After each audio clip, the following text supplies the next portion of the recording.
अस्सलाम वालेकुम दोस्तों, आज की वीडियो में हम इनहेरिटेंस के बारे में बात करेंगे। यानी अगर वालिद की वफात दादा से पहले हो जाए तो क्या ग्रैंडफादर की इनहेरिटेंस में से जो पोते होते हैं उन्हें वरासत मिल सकती है या नहीं।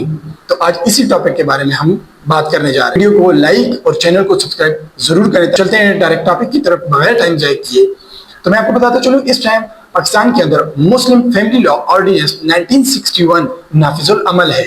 मुस्लिम फैमिली लॉ ऑर्डिनेंस की सेक्शन 4 को अगर आप पढ़ें तो आपको पहली ही क्लॉज के अंदर ये वाज़ेह हो जाएगा कि जिस शख्स की वरासत तकसीम हो रही हो और उस शख्स की बेटी या बेटा वरासत तकसीम होने से पहले फौत हो जाए, तो अगर बेटे या बेटी की कोई औलाद यानी पोते या पोतियां वरासत तकसीम होने के वक्त जिंदा मौजूद हों तो वो उस हिस्से के बराबर हिस्सा पाएंगे जो उनके वालिद मरहूम यानी उस शख्स का बेटा या उसकी वालिदा मरहूम जो उस शख्स की बेटी हो वो जिंदा होने की सूरत में मिला होता। इसी तरह पाकिस्तान की सुपीरियर कोर्ट्स की जजमेंट भी मौजूद हैं जो कि पोते और पोतियों की इनहेरिटेंस को वेरीफाई कर रही हैं।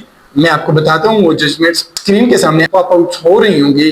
PLJ 2024 SC page 2000, 2005 CLC page 1160, 2000 CLC page 795। इस जजमेंट के अंदर कहा गया है कि अगर पोते और पोतियां वरासत तकसीम होने के वक्त अगर जिंदा हों तो वो उस हिस्से के बराबर हिस्सा पाएंगी जो कि उनके वालिद मरहूम यानी उस शख्स के बेटे को जिंदा होने की सूरत में मिला होता।